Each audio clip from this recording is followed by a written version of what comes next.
बिस्मिल्लाहिर्रहमानिर्रहीम। आज के हमारे इस लेक्चर का टॉपिक है कोवेलेंसी। हम आज की इस वीडियो में अंडरस्टैंड करने की कोशिश करेंगे कि व्हाट इज़ कोवेलेंसी, और ये जो केमिस्ट्री का एक इम्पोर्टेंट बेसिकली इनऑर्गेनिक का जो एक इम्पोर्टेंट कंसेप्ट है, इसको हम डिफरेंट इसकी बेसिक्स लेना, बेसिक को अंडरस्टैंड करना हमारे लिए क्यों ज़रूरी है। तो मोस्टली जो इनऑर्गेनिक केमिस्ट्री के one of the most important topics में कंसिडर किए जाते हैं वो हैं Lewis dart and cross structure. इसके बाद आता है हमारे पास वेस्पर थ्योरी। तो VSEPR theory and Lewis dart and cross structure की बेसिक्स लेने से पहले हमें जो एक टॉपिक आना चाहिए वो है कोवेलेंसी। वैसे भी ये टॉपिक इंपॉर्टेंट है, हमें पता होना चाहिए। इसमें बेसिकली हम लोग जो एक एलिमेंट डिफरेंट तरह की बॉन्डिंग शो कर सकते हैं उसको डिस्कस करते हैं। फॉर एग्जांपल लाइक हमें बुक्स में इस तरीके से चार्ट ड्रा हुआ मिलता है, जिसमें हम यहाँ पे देख सकते हैं नाइट्रोजन एलिमेंट है, इसकी ये 2 कोवेलेंसीज मेंशन है। इसकी पर्टिकुलरली यही 2 कोवेलेंसीज क्यों हैं, इसकी बैंक की जो केमिस्ट्री है उसको अंडरस्टैंड करने की कोशिश करेंगे। फास्फोरस, हालांकि नाइट्रोजन एंड फास्फोरस हम देखें एक ही ग्रुप के मेंबर हैं, तो फास्फोरस की जो कोवेलेंसीज हैं वो डिफरेंट क्यों हैं। इसके बाद आगे ग्रुप 16 में देखें तो इसकी मैक्सिमम कोवेलेंसीज ये जो हमें ये जो फिगर नज़र आ रहे हैं बेसिकली ये ही इनकी क्यों कोवेलेंसीज होती हैं, इतने ही नंबर ऑफ बॉन्ड्स क्यों पॉसिबल होते हैं। इसके बाद अगर हम हेलोजेंस पे जाएँ तो 1 3 5 7 इनकी ये कोवेलेंसीज क्यों होती हैं, इनके बिहाइंड की जो रीजन है उनको अंडरस्टैंड करने की कोशिश करेंगे। इससे पहले मैं आपको एक सजेशन देना चाहूँगी वीडियो को स्टार्ट करने से पहले कि अगर आप इनऑर्गेनिक को अच्छे से अंडरस्टैंड करना चाहते हो तो आपको पीरियोडिक टेबल आना चाहिए, बिकॉज पीरियोडिक टेबल एक ऐसी चीज़ है जो आपकी इनऑर्गेनिक की बहुत बड़ी रिक्वायरमेंट है। आप कहीं भी देख लो आपको कोई ना कोई एलिमेंट, मतलब अगर आप चाहते हो कि आप किसी टॉपिक को रटो ना, आप उस टॉपिक की आपके पास बेसिक्स हो, तो मैं आपको सजेस्ट करूँगी कि आप पहले पूरा पीरियोडिक टेबल अंडरस्टैंड कर लें। इससे क्या हो गया, ऑब्वियसली एक तो आपको पीरियोडिक टेबल की अंडरस्टैंडिंग डेवलप हो जाएगी, एक बहुत जो कि अच्छी चीज़ है। दूसरा वही जो टॉपिक्स हैं मीन के जो पीरियोडिक टेबल है ये आपकी हर टॉपिक की बेस होता है। हर टॉपिक में कोई ना कोई ऐसा एलिमेंट आ जाता है जिसकी हम लोगों ने वेरिफिकेशन देखनी होती है, तो वो हम उसकी जितनी भी यानी कि अजम्पशन केसेस देखते हैं तो हम उसको तभी जस्टिफाई कर सकते हैं जब हमें पीरियोडिक टेबल में उसकी लोकेशन या पोजीशन अच्छे से पता होगी। तो हमने इससे पहले वाली सीरीज में पहले पीरियोडिक टेबल को अच्छे से कवर किया था, जिनके लिंक आपको डिस्क्रिप्शन में मिल जाएंगे। अगर आप चाहो तो आप पहले वो वीडियोज़ भी देख सकते हो। अगर आप चाहते हो कि आप जब भी इनऑर्गेनिक पढ़ो आप इनऑर्गेनिक पढ़ते हुए बोर ना हो, आपको चीज़ें आसानी से समझ आ सकें। तो चलते हैं हम लेक्चर को स्टार्ट करते हैं। सबसे पहले देखते हैं कि व्हाट इज कोवेलेंसी। कोवेलेंसी है क्या? It is the number of bonds an atom can form with in a molecule. कि एक जो एटम होता है एक मॉलिक्यूल के अंदर जो डिफरेंट नंबर ऑफ बॉन्ड्स बना सकता है, ये भी हम देखेंगे भी सही। फॉर एग्जांपल अब अगर मेन हमारी क्या कन्फ्यूजन थी कि हमें ये बुक में इस तरीके से, अगर मैं इस चार्ट को यूँ मतलब चले ऐसे ही देखते हैं कि अगर हम ये चार्ट देखें, हमें बुक में ये चार्ट ड्रा हुआ नज़र आता है जिसमें हम लोग देखते हैं कि हर एलिमेंट की डिफरेंट कोवेलेंसीज मेंशन होती हैं। तो हम इन कोवेलेंसीज को हमें याद करने की ज़रूरत नहीं है, हम आज देखेंगे कि इनकी बहन की केमिस्ट्री क्या है। फॉर एग्जांपल अब सबसे पहले अगर हम लोग देखें नाइट्रोजन की हम लोग बात करें तो नाइट्रोजन की एक कोवेलेंसी होती है 3 और मैक्सिमम इसकी कोवेलेंसी कहते हैं कि 4 है। लाइक यहाँ पर अब कंपाउंड अब इन्हीं इसी चीज़ को बेसिकली जब हम 1 बाय 1 स्टेप वाइज करेंगे तो ये चीज़ हमेशा अच्छे से समझ आएगी। हमने क्या लिया, केस नाइट्रोजन लिया। नाइट्रोजन के हम बुक में हमें मेंशन होता है कि इसकी मैक्सिमम जो कोवेलेंसी होती है या वो 3 होती है या 4। इसके बिहाइंड की जो केमिस्ट्री है उसको हमने अंडरस्टैंड करना है।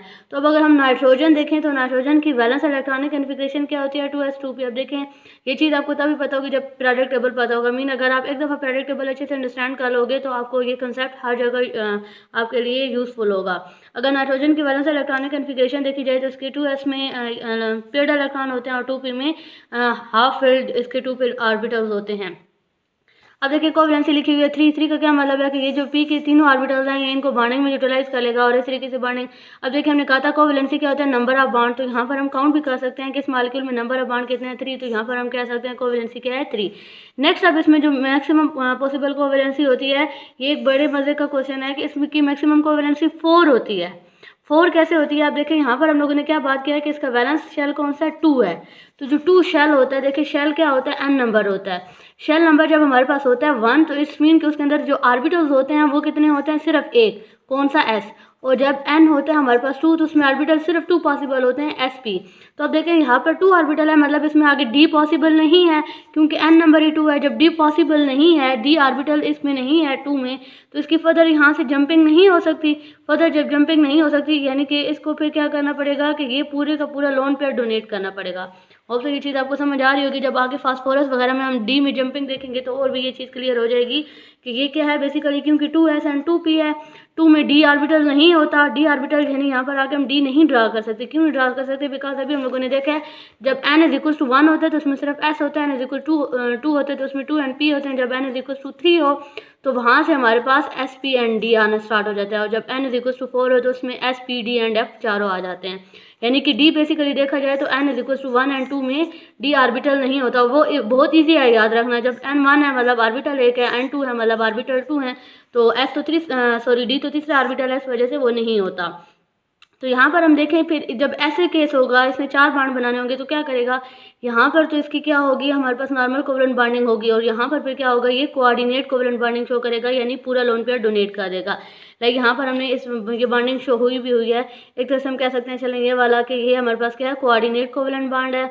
और ओवरऑल देखें अब कोवैलेंसी क्या बन गया, 1 2 3 एंड 4। तो ये होप सो आपको चीज़ समझ आई होगी कि नाइट्रोजन की कोवैलेंसी 3 एंड 4 कैसे हैं। इसके बाद बारी आती है फास्फोरस की। फास्फोरस की हमें बुक्स में कोवैलेंसी क्या मिलती है, या इसकी कोवैलेंसी 3 लिखी होती है या 5। तो 3 के लिए तो देखें फास्फोरस की valence electronic configuration, phosphorus and nitrogen एक ही ग्रुप के मेंबर हैं, तो इसकी भी वैलेंस इलेक्ट्रॉनिक कन्फिग्रेशन वही है। जस्ट डिफरेंस क्या है कि यहाँ पर शेल नंबर 2 था और यहाँ पर शेल नंबर क्या होगा 3। शेल नंबर 3 आने की वजह से तब आप देखेंगे यहाँ साथ डी भी पॉसिबल है। तो एक तो ये पॉसिबिलिटी है कि ये यहाँ से कोई जंपिंग ना करवाए, एक्साइटेशन ना करवाए, बल्कि सिर्फ इन्हीं तीन लोन ये जो इसके पास हैं ऑर्बिटल्स हैं इन्हीं को बॉन्डिंग में यूटिलाइज करे। जब इन्हीं 3 ऑर्बिटल्स को यूटिलाइज करेगा बॉन्डिंग में, मतलब इसमें कितने बॉन्ड बनाने हैं, 3 बॉन्ड बनाने हैं, 1 2 एंड 3, तो उसकी कोवैलेंसी भी क्या होगी, 3 होगी। एक तो ये पॉसिबिलिटी है। दूसरी क्या पॉसिबिलिटी है कि यहाँ से आप देखें जो लोन पेयर है ये डी में जंप कर सकता है। यहाँ पर ये जो पेयर्ड इलेक्ट्रॉन है यहाँ से ये इधर जंप कर सकता है। जब इधर जंप करेगा तो देखें हमारे पास क्या हो गए हैं, टोटल जो अनपेयर्ड इलेक्ट्रॉन्स हो गए हैं वो कितने हो गए हैं, 1 2 3 4 एंड 5। मतलब अब इस केस में ये कितने ऑर्बिटल्स को बॉन्डिंग में यूज कर सकते हैं, 5 ऑर्बिटल्स को, यानी ये कितने बॉन्ड बना सकते हैं, 5। जिस तरह यहाँ पे एग्जांपल में भी मेंशन है, इसने 5 बॉन्ड बनाया है, तो इस वजह से कोवैलेंसी हम लोगों ने क्या कहा, नंबर ऑफ बॉन्ड्स। जब बॉन्ड 5 बने हैं तो कोवैलेंसी भी क्या हो गई, 5। बेसिकली जस्ट हम ये बेसिक अंडरस्टैंड करने की कोशिश कर रहे हैं कि डिफरेंट एलिमेंट्स की जो डिफरेंट कोवैलेंसीज मेंशन होती हैं उनके बिहाइंड की केमिस्ट्री क्या है। इसके बाद अब अगर बारी आती है सल्फर की, तो सल्फर में अब देखें इसकी भी वैलेंस इलेक्ट्रॉनिक कन्फिग्रेशन, ये ग्रुप नंबर 16 का मेंबर है। ग्रुप नंबर 16 की वैलेंस इलेक्ट्रॉनिक कन्फिग्रेशन क्या होती है, NS2NP4। तो अब देखें सल्फर ऑक्सीजन के बाद होता है, यानी कि इसकी वैलेंस इलेक्ट्रॉनिक कन्फिग्रेशन होती है 3s 3p एंड 3d। तो पहले तो क्या देखेंगे इसकी वैलेंस इलेक्ट्रॉनिक कन्फिग्रेशन है।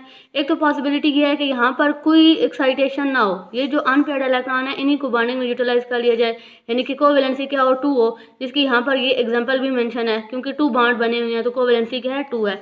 और क्या पॉसिबिलिटी है कि यहाँ से p से इलेक्ट्रॉन जो है वो एक्साइट हो सके d में। तो अब देखें यहाँ से जब एक्साइट हो सकेगा, एक इलेक्ट्रॉन इधर एक इलेक्ट्रॉन इधर, यानी इस केस में कोवैलेंसी क्या पॉसिबल है, 4। तो देखेंगे 4 कोवैलेंसी पॉसिबल है, तो 1 2 3 एंड 4।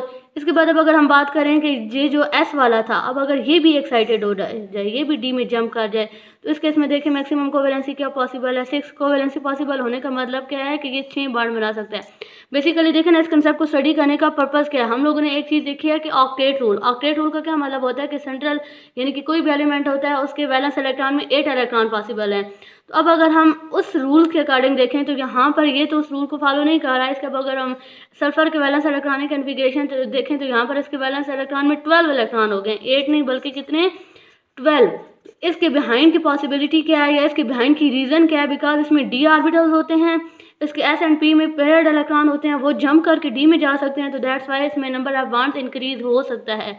बेसिकली ये जो कोवैलेंसी वाला रीज़न है ये हमें क्या बताती है, जो ऑक्टेट रूल से हमारे पास क्या होती है, ऑक्टेट रूल कोई एलिमेंट अगर फॉलो नहीं कर रहा तो उसके बिहाइंड की मेन रीज़न ये है कि उसके पास क्या होते हैं, एम्प्टी डी ऑर्बिटल्स होते हैं। होप सो यहाँ तक समझ आ गया होगा कि सल्फर की कोवैलेंसीज कौन कौन सी पॉसिबल होती हैं, 2 भी पॉसिबल होती हैं, 4 भी पॉसिबल होती है, 6 भी पॉसिबल होती है।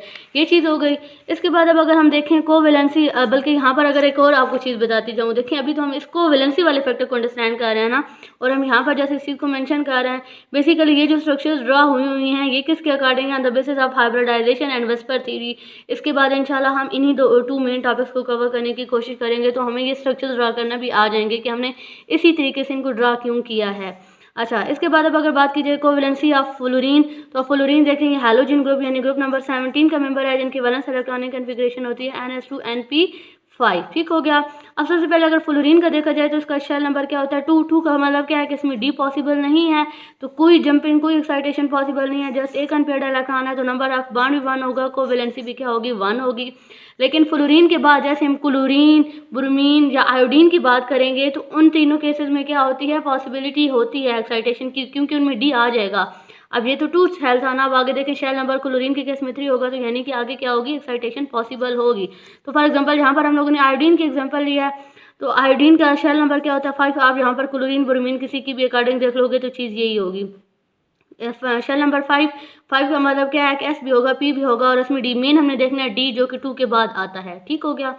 अच्छा, इसकी वैलेंस इलेक्ट्रॉनिक कन्फिग्रेशन देखी जाए तो NH2 NP5, एक तो क्या पॉसिबिलिटी है कि कोई जंपिंग ना हो, जस्ट एक बॉन्ड बने, तो कोवेलेंसी क्या होगी 1 होगी।